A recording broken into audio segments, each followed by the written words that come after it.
우시아 왕의 죽던 해에 내가 본즉 주께서 높이 들린 보좌에 앉으셨는데 그 옷자락은 성전에 가득하였고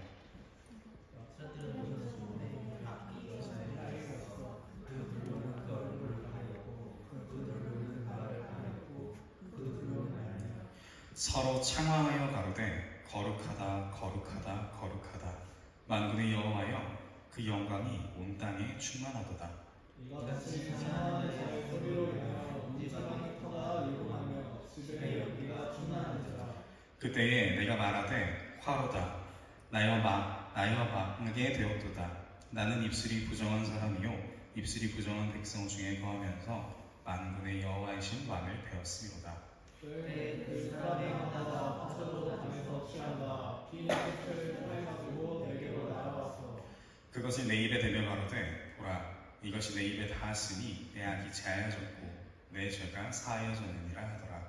내가 또 주의 목소리를 들은즉 이르시되 내가 누구를 보내며 누구와 우리를 위하여 갈고 그때에 내가 가로되 내가 여기 있나이다. 나를 보내소서. 여호와께서 가라사대 가서 이 백성에게 이르기를 너희가 듣기는 들어도 깨닫지 못할 것이요 보기는 보아도 알지 못하리라 하여 이 백성이 마음으로 순하게 하며 그 귀가 막히고 눈이 감기게 하라. 염려컨대 그들이 눈으로 보고 귀로 듣고 마음으로 깨닫고 다시 돌아와서 고침을 받을까 하라. 내가 가로되 주여 어느 때까지니이까 대답하시되 성읍들은 황폐하여 거민이 없으며 가옥들에는 사람이 없고 이 토지가 전폐하게 되며 사람들이 여호와께 멀리 옮겨서 이 땅 가운데 패한 곳이 많을 때까지니라. 함께 읽겠습니다. 그 중에 10분의 1이 오히려 남아있을지라도 이것도 삼키움과 될 것이나 밤나무 상수리나무가 배임을 당하여도 그 그루터기는 남아있는 것 같이 거룩한 씨가 이 땅의 그루터기니라. 아멘. 기도하겠습니다. 사랑이 되시는 주님 감사합니다. 아름답고 거룩하신 그 주님의 은혜와 사랑 덕분에 우리 의정부 소망교회 청년부 모두가 이 자리에서 예배합니다. 주여 우리 예배를 기뻐받아 주시옵소서. 주님, 부족하고 못난 종이 입술과 삶을 통하여 주님의 말씀을 알게 하시고 그 말씀을 담아내게 하시는 그 은혜와 사랑에 그저 감사드릴 따름입니다. 주의 시간 부족한 종을 통하여 올바른 주님의 진리의 말씀만이 바로 설 수 있게 하여 주시옵소서. 이 말씀이 선포되어지는 시작하는 순간부터 마치는 순간까지 나아가 우리의 삶으로 실천하기를 원하며 분투하는 그 순간까지 늘 항상 동행하며 지켜주시옵고 어떠한 악한 권세도 우리의 삶에 틈타지 아니하도록 주여 늘 돌보아 지켜주시옵소서. 감사드리며 이 모든 것 우리 구주 되시는 예수 그리스도의 이름으로 합심하여 기도합니다. 아멘. 하나님은 여러분을 일으키십니다. 예수님은 여러분을 정말 많이 사랑하십니다. 성령님과 동행하시면서 그 사랑과 은혜로 주저앉은 이들을 일으키고 그들과 함께 동행하는 삶을 살아내시는 우리 의정부 소망교회 모든 청년들이 되기를 이 시간 간절히 축원합니다. 오늘은 고백으로 들어올린 팔이라는 제목으로 하나님의 말씀을 함께 나누려고 합니다. 오늘 이 시간 저와 여러분이 이 말씀을 통해서 이 말씀 앞에 이 말씀으로 우리를 부르시는 그 주님의 부르심 앞에 나아가고 그렇게 우리를 부르시면서 때로는 여러 가지 질문들로 부르시는 그 주님의 부름 앞에 찰나의 주저함이나 망설임 없이 힘차게 순종하며 나아가는 우리 의정부 소망교회 모든 청년들이 다 될 수 있기를 우리 주님의 이름으로 간절히 소망합니다. 영준 형님 잠깐 일로 와보세요. 앞으로 나와보세요. 네, 여러분 나오는 동안 뻘쭘하지 않게 우리 박수 한번 쳐주시겠어요? 네, 어서오세요. 이리 오세요. 네.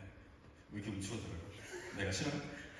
여러분 제가 우리 영준 형제한테 이렇게 어깨를 이렇게 손을 올리면서 1,000원짜리 하나 이렇게 주면서 말하는 거예요. 영준 형제님 1,000원짜리 이거 하나 드릴 테니까 이걸로 우리 청년들 다 먹을 수 있게 떡볶이 5통이랑 치킨 10마리를 사왔는데 만 원만 나한테 거슬러서 줄래요? 아니. 이거 녹화됐어. 감사합니다. 들어가세요, 여러분. 감사합니다. 여러분 제가 만약에 여기 있는 그 누구라도 이렇게 나와가지고 1,000원짜리 한 잔 이렇게 주면서 이거 줄 테니까 가서 떡볶이 5통이랑 치킨 10마리를 사오는데 10,000원 거슬러서 오세요라고 하면 여러분 어떻게 반응할 것 같으세요? 영준 형제 난민이라고 했는데 과연 다른 분들은 어떻게 반응하시겠어요? 방금 자연스러웠나요? 어때요? 제 과거가 좀 약간 의심스러울 정도로 괜찮았나요? 여러분, 제가 만약에 정말 이렇게 권하고 말한다면 아마 저는 다음 주에 당장 여러분들 얼굴을 보지 못하게 될 겁니다. 왜냐면 방금 이 상황, 제가 한 이 명령은요, 누가 들어도 불가능하고 부당한 명령이기 때문입니다. 누구라도 이런 명령 앞에서 영준 형제가 대단한데 예상을 벗어났는데 아멘 네라고 하면서 순종하지 못할 겁니다. 제가 그렇게 사오겠습니다 라고 주저하지 않고 망설이지 않고 대답하는 건 사실상 불가능합니다. 여기 모인 우리는 제가 방금 영준 형제를 통해서 물은 이 질문이 매우 부당하고 동시에 불가능하다는 것을 알고 있습니다. 꼭 언젠가 저와 여러분이 이런 명령 앞에, 하나님의 명령 앞에 선다면 이 명령을 지시하는 하나님이 미울 수도 있고 혹은 이런 명령을 지시한 그 누군가가 나아가 정말 충분히 중화할 수 있는 그런 명령들입니다. 오늘 우리가 함께 살펴본 이사야서 6장의 말씀은 이사야 선지자가 제가 방금 말한 것처럼 그가 놓인 상황이 마치 1,000원짜리 한 장 덜렁 쥐어주면서 떡볶이 5통에 치킨 10마리 사오고 10,000원 남겨오라는 명령을 받은 명령과도 같은 아주 부당한 명령과도 같은 그런 상황에 서 있었다는 겁니다. 6장 1절의 말씀인데요. 우시야 왕의 죽던 해에 내가 본즉 주께서 높이 들린 보좌에 앉으셨는데 그 옷자락은 성전에 가득하였고 이사야는 지금 한 나라의 왕이 죽은 국가적인 위기 상황의 한가운데 놓여있는 상태였습니다. 우시야 왕은요, 그가 다스리던 통치의 초반에는 하나님을 경외함으로 말미암아서 나라를 아주 잘 다스렸습니다. 나라를 부강하게 했고요. 그가 건축, 농업, 군사력을 증진시키는 등 아주 다방면의 분야에서 크게 성과를 올린 아주 유능한 왕이었습니다. 그랬던 그가 하나님의 도우심과 은혜로 말미암아 나라를 부강하게 하고 여러 가지 방면에서 크게 성과를 올리는 동안에 그 모든 업적을 바라보며 이것이 하나님의 은혜와 도우심이 아니라 나의 능력과 나의 힘이었다고 그렇게 자기 주장을 하면서 교만해지기 시작하면서 그는 하나님의 품을 점점점 떠나게 됩니다. 하나님께 그렇게 범죄하게 되었습니다. 그리고 오늘 이사야 6장은 그렇게 나라를 부강하게 했던 그 왕 우시야가 죽고 나서 지금 한 나라의 존폐가 걸린 일촉즉발의 상황 가운데 그 앞에서 엎드려 있다가 하나님의 보좌가 등장하며 이야기가 시작됩니다. 그러고는 그 보좌 주위를 날아다니는 천사들을 이사야가 봤는데 그들이 주님 보좌 위를 이렇게 날아다니면서 이렇게 말하는 거예요. 거룩하다 거룩하다 외치는 소리가 가득했습니다. 이렇게 에코가 좋은 상태였겠죠. 거룩하다 이런 느낌이었을 거예요. 그 소리 앞에 서니까 이사야의 마음이 요동치기 시작합니다. 아까 영준 형제의 마음이 요동친 것처럼 마음이 요동치기 시작했는데 우리 5절의 말씀을 함께 읽겠습니다. 시작. 그때에 내가 말하되 파루다 나여 망하게 되었도다. 나는 입술이 부정한 사람이요 입술이 부정한 백성 중에 거하면서 만군의 여호와의 신 왕을 배웠습니다. 아멘. 하나님의 영광이 지금 아주 가득 찬 그 거룩함이 휩싸인 그 보좌를 통해서 하나님의 그 풍성함을 경험한 이사야는요 자신의 죄를 고백하면서 나아가서는 자신이 말씀을 선포했던 그 백성들의 죄까지 돌아보게 됩니다. 그때 내가 말하되 화로다 나여 망하게 되었도다. 나는 입술이 부정한 사람이요 입술이 부정한 백성 중에 거하면서 만군의 여호와이신 왕을 배웠습니다. 존귀한 여러분, 우리도 날마다 주님의 보좌를 사모하고 이 보좌를 아끼는 마음으로 예배하지 않는다면, 예배하고 기도하는 자리를 피한다면 우리의 죄를 날마다 사하시는 그 하나님과 사랑에 힘입어 우리는 은혜의 눈물을 떨어뜨리지 않는다면 우리의 하루하루는 그저 죄와 가까워지는 마치 우시야 왕이 그랬듯이 하나님과 점점 멀어지게 되는 경험을 하게 될 것입니다.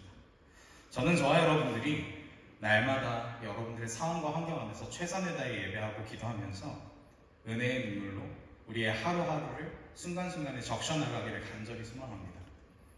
성경에는 기록되어 있지 않지만 제가 이 성경을 읽으면서 상상해 봤을 때 아마 이사야는 그 거룩한 하나님의 보좌 앞에서 회개의 눈물을 흘렸을 거라고 저는 생각합니다. 자신이 저질렀던 죄, 그리고 죄인임에도 불구하고 그런 백성들 앞에서 선포했던 죄, 그리고 백성들이 지었던 죄를 살피면서 헤아리면서 그는 눈물을 흘렸을 것입니다. 제가 감히 상상해 봅니다. 그런데 이사야가 받은 은혜가 여기서 그치지 않았다고 성경은 기록하고 있습니다. 6절과 7절의 말씀인데요. 때에 그 스라벨 하나가 하저로 담에서 취한다 핀숯을 손에 가지고 내게로 날아와서 그것을 내 입에 대며 가로되 보라 이것이 내 입에 닿았으니 내 악이 제하여졌고 내 죄가 사하여졌느니라 하더라. 스랍은 많은 천사들의 이름 중에 하나입니다. 스랍이라는 천사가 있었어요. 그 천사가 개역개정에서는 이제 집게, 숯을 짓는 불집게를 가지고 숯을 이렇게 하나 집은 거예요. 하나님의 향단에서. 그 숯을 가지고 와가지고 이사야 입에다 이렇게 갖다 대면서 입을 찢은 겁니다. 네, 상황은 그런데 뜨겁지 않았을 겁니다. 입술을 정화시켜줬어요. 쉽게 생각하면 그런 상황인 거예요. 지금 이사야가 이제 자신과 백성들의 죄를 살펴보면서 회개하고 눈물을 짓고 있는데 천사가 이제 하나님께서 천사를 명해가지고 그의 입술을 정케 해주시는 거예요. 모든 죄들을 스스로 태우셨고 그 입술을 정케 하셨습니다. 하나님의 은혜로 죄가 사해졌던 이사야는요, 그에게 들리는 한 소리가 있었는데 8절과 9절의 말씀을 여러분만 읽어주시면 감사하겠습니다. 시작. 내가 또 소리를 들은즉 이르시되 내가 누구를 보내며 누가 우리를 위하여 갈고 그때 내가 가로되 내가 여기 있나이다 나를 보내소서 여호와께서 가라사대 가서 이 백성에게 이르기를 너희가 듣기는 들어도 알지 못할 것이요 보기는 보아도 알지 못하리라 하여. 아멘. 감사합니다. 지금 죄가 사해져서 어쩌면 슬픔의 눈물이 아니라 이제 기쁨의 눈물을 흘리고 있었을 이사야한테 한 음성이 들려옵니다. 하나님의 목소리였어요. 내가 1,000원 줄 테니까 이게 아니고 하나님의 음성이 들려왔는데 내가 또 주의 목소리를 들은지 내가 누구를 보내야 할까? 누가 우리를 위하여 갈까? 하나님이 지금 눈물을 흘리고 있는 이사야 앞에 고민인 듯 고민 아닌 고민 같은 그런 음성으로 이사야의 두 귀를 눌리셨습니다. 그리고 이사야가 말하기를 그 하나님의 물음 앞에 주님 내가 여기 있나이다 나를 보내소서라고 대답합니다. 여러분 우리 다들 경험이 있을 텐데 우리 초등학교 다닐 때 선생님들이 이제 발표를 잘하는 친구들한테 선물을 주거나 칭찬 스티커를 주거나 간식을 주죠. 저는 이제 발표를 열심히 해서 간식을 잘 얻어먹는 학생 중에 한 명이었는데 발표해볼 사람 하면은 그 즉시 말이 떨어지기 무섭게 손을 들었던 게 접니다. 그 덕분에 제가 지금 이렇게 빅데이터가 돼가지고 이렇게 몸이 좋은데요. 자주 얻어먹곤 했었는데 지금 하나님의 부르심이 마치 그런 모습이었다고 생각하시면 정확할 것 같습니다. 누가 나를 위해서 갈까? 누가 우리를 위해서 삼위일체 되신 그 하나님과 성령을 예수 그리스도를 위해서 나아갈지를 물으셨습니다. 그리고 그 물으심 앞에 이사야가 드린 대답이 정확히는 그가 드린 입술의 고백이 이런 것이죠. 주님 제가 여기 있습니다. 주님 나를 보내주세요. 손을 번쩍 들어 올린 겁니다. 그의 대답에는요 조금의 주저함이나 어떠한 걱정이나 추가적인 물음이 없었습니다. 주님 제가 여기 있습니다. 주님 나를 보내주세요 라고 말했어요. 여러분 우리는 우리의 죄가 사해지고 정결해질 때 하나님의 음성을 정확하게 들을 수 있습니다. 이사야는 지금 그가 가지고 있었던 입술의 죄를 고백했고 죄를 고백하자 이사야의 죄사함을 원하셨고 이사야를 사랑하셨던 그 하나님께서 천사를 통하여 그 입술을 정케하셨어요. 이사야는 지금 죄가 사해진 상태에서 하나님의 음성을 아주 정확하게 들었습니다. 그리고 대답하죠. 주님 제가 여기 있습니다. 주님 나를 보내주십시오. 여러분 우리도 하나님의 음성을 듣길 원하는 데를 많이 살아갑니다. 하나님께서 나에게 정답을 주시길 바라고 하나님께서 나에게 정확하게 말씀해 주시길 바라는 그런 때를 많이 살아갑니다. 여러분 혹시 하나님의 음성을 정말 사모하시고 하나님의 음성을 그때마다 듣고 싶으시다면 여러분들의 죄를 고하십시오. 죄를 고하시고 하나님 앞에 납작 엎드려질 때라야 하나님의 그 사랑과 은혜가 우리를 뒤덮을 수 있고 그때 죄가 사해지고 정결하게 되면 우리는 마치 이사야처럼 하나님의 음성을 듣게 될 것입니다. 나아가서는 죄를 짓기 이전과 같이 아니하게 될 것입니다. 하나님의 은혜와 구원은 우리로 하여금 오늘날을 살아가는 저와 여러분들을 굳세게 하고 담대하게 합니다. 제가 앞서 언급한 것처럼 이사야는 아주 부당하고 불가능한 명령과도 같은 상황 앞에 홀로 놓여 있었습니다. 이것은 마치 우리가 살아가는 아주 당연한 일상과 매우 닮아 있습니다. 우리가 살아가는 상황들 한번 생각해 보자는 거예요. 나는 변화되었는데 내 상황은 하나도 변화되지 않은 거예요. 나는 구원을 받았고 나는 예수 그리스도의 죽음과 부활의 은혜를 입었지만 상황은 변화하지 않는 거예요. 오히려 그 상황을 바라보는 내가 이전에는 죄로서 내가 좀 더 독해지고 완악해져서 단단해져 있었는데 예수 그리스도의 사랑과 보혈로 힘입어 내가 많이 부드러워지고 열어진 상태에서 그 상황을 마주하고 있노라면 우리는 더 힘든 상황, 똑같은 상황인데 그 상황이 더욱더 힘들게, 더 매섭게 다가오곤 한다는 것이죠.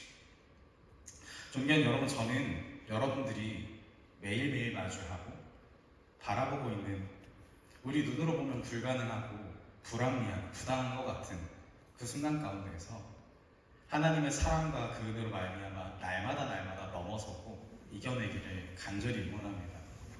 우리는 주님의 사랑과 그 은혜가 아니면 한 발자국도 제대로 나아설 수 없고 내가 서 있는 이 자리를 유지할 수 없다는 것을 늘 기억하고 명심해야 합니다.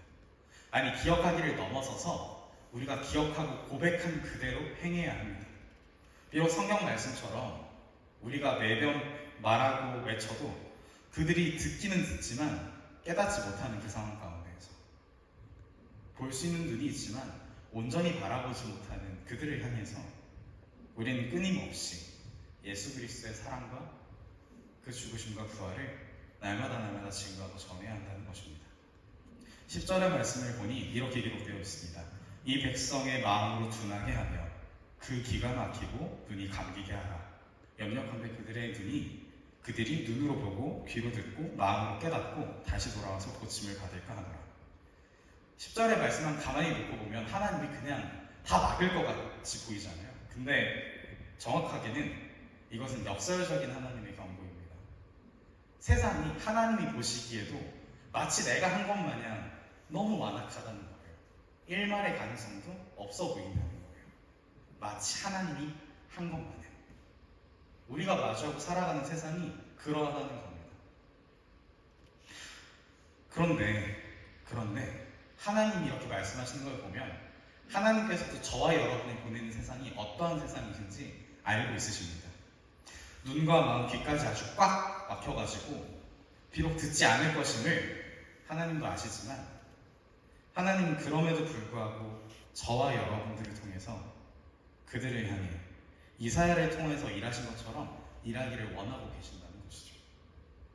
입을 열어 지혜를 베풀며 그 혀로 인애의 법을 말하며 라고 기록된 잠언의 말씀처럼 우리의 삶과 입술을 통하여서 하나님 나라의 지혜를 값없이 마음껏 베풀고 인애와 사랑의 법을 말하는 자들로서 저와 여러분, 우리 의정부 소망교회에서 함께 예배하는 청년들 한 사람 한 사람 모두를 들어 사용하기를 원하신다는 겁니다. 주님의 바람에 응답하며 손에 번쩍 들어 올렸던 이사야는요, 하나님께 물어봤습니다. 11절의 말씀입니다. 내가 가로되 주여 어느 때까지니이까? 대답하시되 성읍들은 황폐하여 거민이 없으며 가옥들에는 사람이 없고 이 토지가 정패하게 되며. 이사야가 이렇게 주님한테 물어봤어요.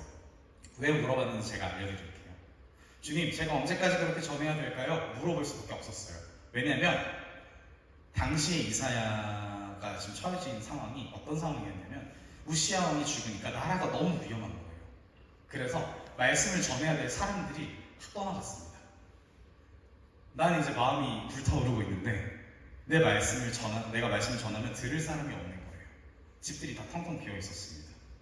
그 광경을 바라봤던 이사야는 물어보는 거예요. 하나님, 제가 언제까지 하면 돼요? 왜냐면 막연하니까요.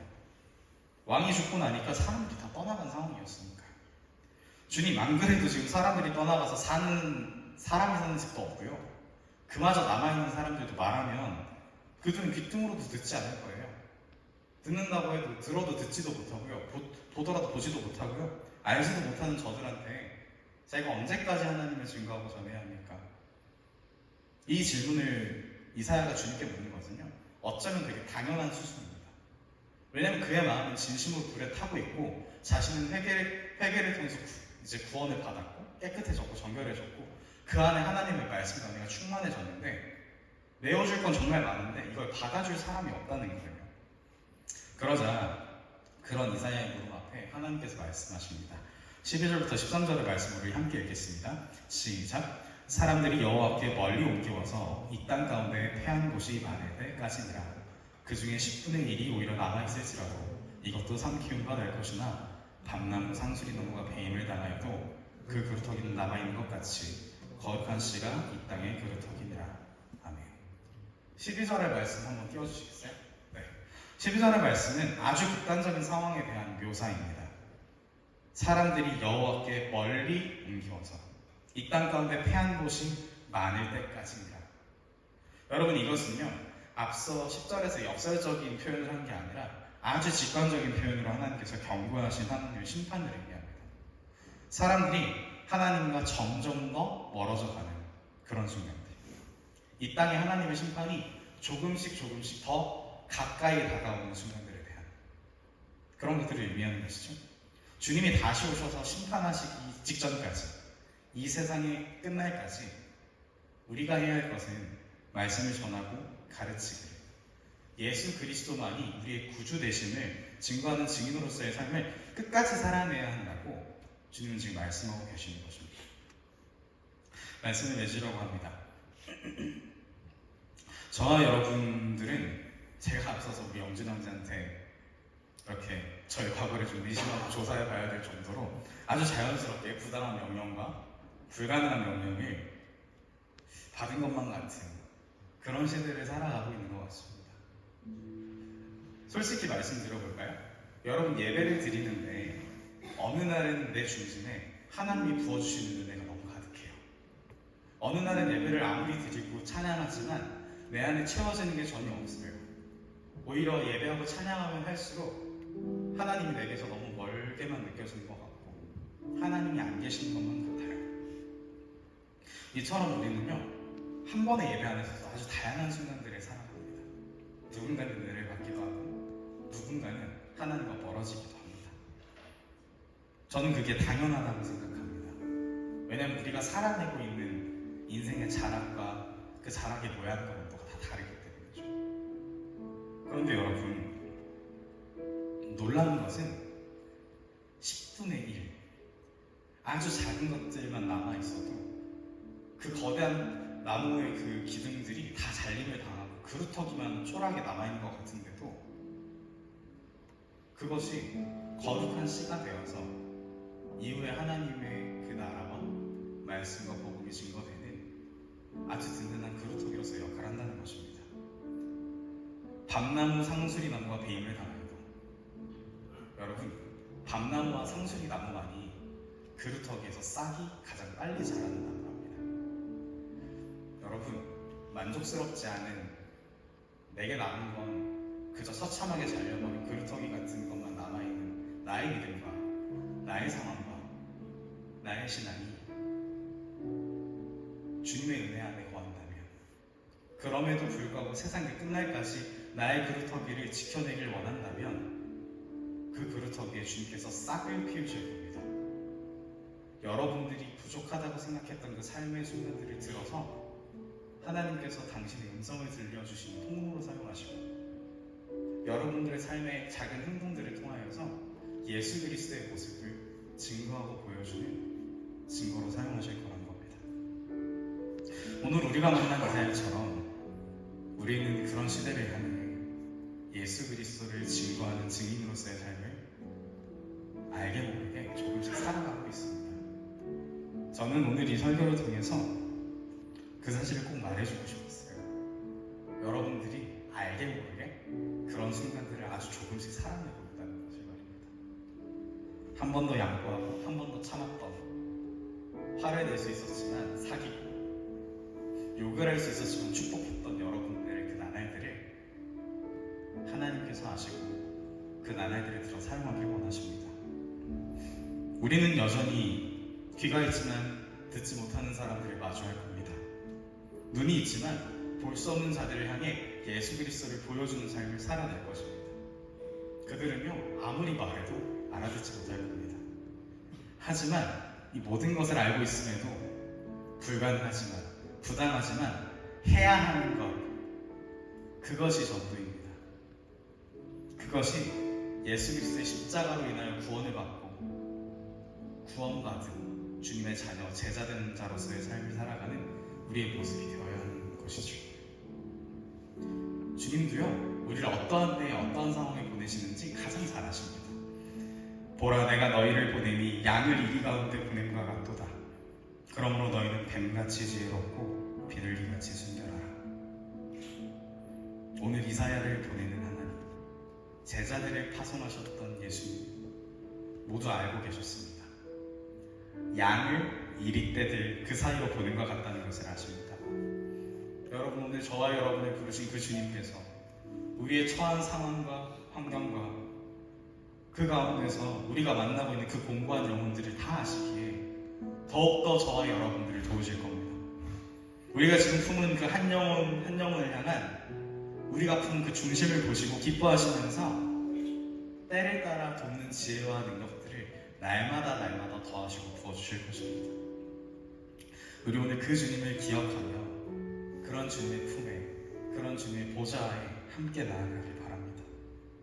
오늘 저와 여러분에게 누가 우리를 위하여, 대체 어느 누가 하나님 나라를 위하여 예수 그리스도의 그 십자가 사랑과 부활의 증거를 보낼까 하시며 그 단 한 사람을 기다리시는 우리 주님의 그 부름 앞에 우리 입술과 삶으로 조금의 주저함도 없이 우리 모두 팔을 번쩍 들어올리는 그런 저와 여러분이 되기를 간절히 소망합니다. 우리 주님께서 여러분들의 팔을 들게 도우실 겁니다. 우리 이 시간 우리를 도우실 그 주님 앞에 함께 찬양하길 원하는데요. 우리 함께 주님 주여 아름다운 마음을 담아 찬양하며 나아가겠습니다.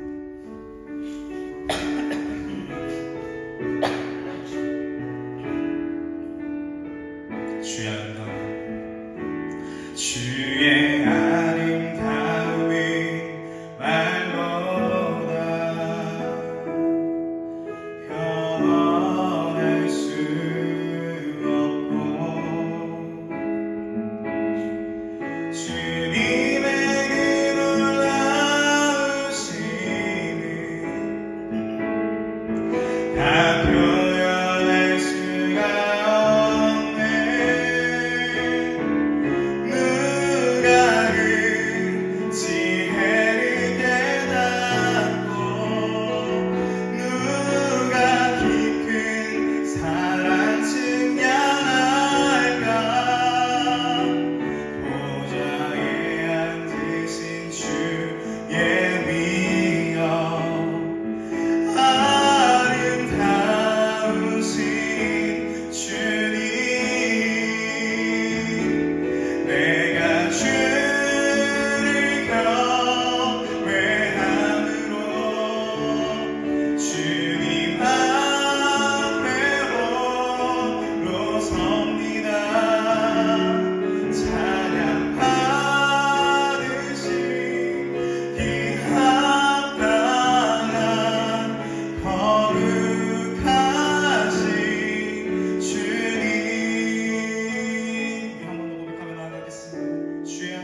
자리로 부르신 그 주님은 거룩하십니다. 주님의 그 아름다움에 비할 것이 없음을 주님 고백합니다.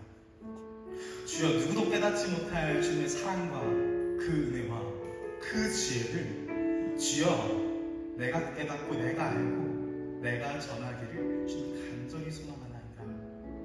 누가 우리를 위하여 갈까? 누가 나를 전할까? 라고 물으시고 고민하시는 그 주님의 물음 앞에 주여, 나의 믿음의 고백으로 주님, 내가 여기 있습니다. 주님, 내가 나아가겠나이다. 우리 입술로, 우리의 중심으로 두 팔을 번쩍 들어 올려 주님에게 응답하는 우리 의정부 소망교회 모든 청년들 될 수 있도록 주여 인도하여 주시옵소서. 주여, 내가 나아가겠나이다. 주님, 나를 도와주시옵소서. 주님, 내가 여기 서 있습니다. 주님, 나를 사용하여 주시옵소서. 여러분, 이 시간 저와 여러분들의 크고 작은 연약한 삶의 순간순간까지 다 불어 사용하실 그 주님 앞에 그 여정들을 걸어갈 수 있게 도와달라고. 주님, 내가 여기 있다고. 그런데 난 혼자서 할 수 없으니까 주님께서 도와달라고 우리의 입술에 수질되어 달라고. 우리 각자가 가진 그 간절한 제목들, 그 기도 제목들 아래 이미 함께 기도하며 나아가겠습니다. 기도하겠습니다. 사랑이 되시는 주님,